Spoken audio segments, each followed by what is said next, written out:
Sir ये मेरा नाम राजेंद्र कुमार है सर। मैं जो है जिनका डेथ हुई है, जहाँ जिनका जो भी ये मर्डर हुआ है, मैं उनका साला हूँ सर। सर मेरे पास मेरे भांजी का फ़ोन आया था 5:21 पे। उसने मुझे कॉल की, मामा रोते रोते फ़ोन किया कि मामा जल्दी आ जाओ, डैड पापा बहुत खून में लथपथ हैं और कुछ भी नहीं बोल रहे हैं। मैंने कहा तू घबरा नहीं, मैं आता हूँ। मैं भागा भागा सर, जैसे भी आया ऊपर गया, फर्स्ट फ्लोर पे चढ़ा तो देखा वो ख़त्म हो चुके थे सर। मेरे को कुछ नहीं मोमेंट दिखा उनके अंदर। उनके ब्लड पूरा ऐसे सीधे लेटे हुए थे, सिंगल बेड का उनका ऊपर वो है सर पलंग, उस पर लेटे ऐसे लेटे थे सीधा, ब्लड पूरा सरकल, पूरा गद्दा वद्दा जो था सब गीला हो गया था सर।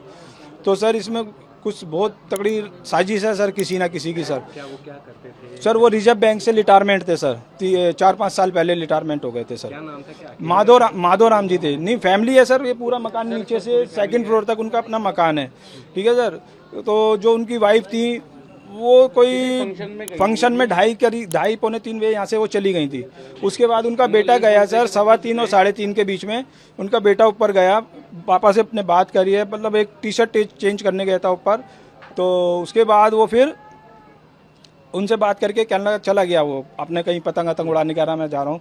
फिर उसके बाद सर पता नहीं है कि कौन गया ऊपर कौन नहीं गया सर। और ये वारदात है सर 3:30 के बाद और 4:30 के बीच में ये वारदात हुई है सर। क्योंकि 5 बजे 5:15 बजे मेरे ख्याल से एक इनके जो मित्र हैं प्रकाश, वो ऊपर गए थे सर।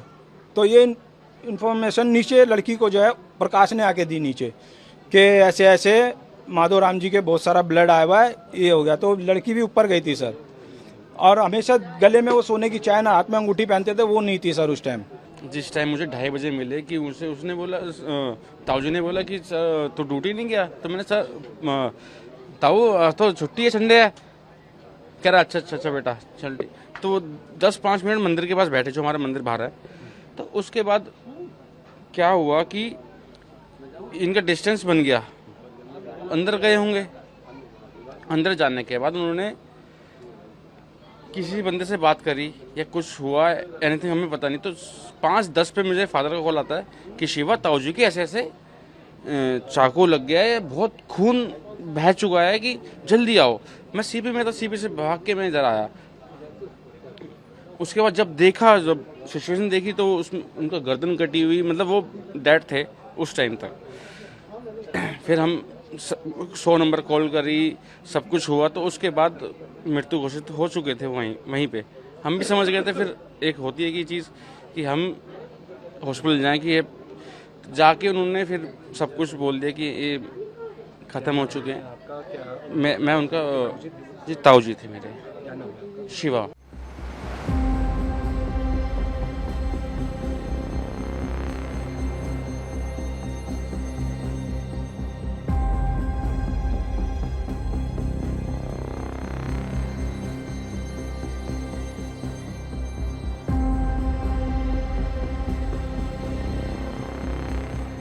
ये फंक्शन में जा रही थी आज।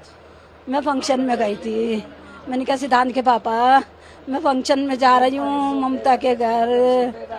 कह रहा ले तुझे पैसों की ज़रूरत होएगी, उनके कने पैसे थे। कह रहा उषा मुझे चैन पहना दे तू। उसके अंदर इतने बड़े भोले बाबा जी डले हुए थे, मेरे को अंगूठी चैन पहना दे तू। मैंने कहा लो पहन लो चलो। वो लड़का देख रिया था, वो मुसलमान का, कि ये ऊपर तो अकेला रहते ही हैं। उसने देख लिया पहनाते हुए, मुझे पैसे देते हुए। वो यहाँ मिल के गए, मेरा पानी मांगा है। कह रहा उषा मुझे 1 बोतल पानी दे दे। उस लड़के ने मेरे हाथ से पानी ले लिया।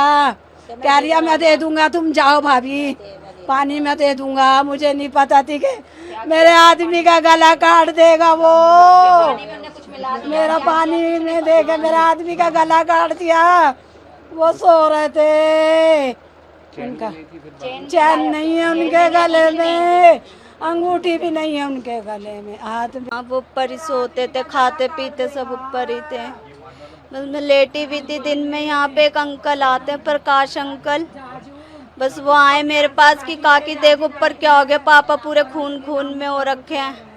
बस जब मैं गई हूँ ऊपर तो वो सच में खून में हो रखे थे। वो यहाँ से पूरा कटा हुआ था उनका, और वो कोई रिएक्ट नहीं कर रहे थे, कोई रिएक्ट नहीं कर रहे थे। बस फिर मैं चाची वाची सबको बुलाया मैंने, बस फिर मुझे पता नहीं। फिर किस समय की बात होगी? क्या उस समय सब लोग घर में मौजूद थे या वो अकेले थे? वो सो रहे थे, 2 बजे मम्मी गई हैं फंक्शन में, बस वो उसके बाद सो रहे थे। कौन बैठा था ऊपर, मुसलमान का पता नहीं, जाजू नाम है।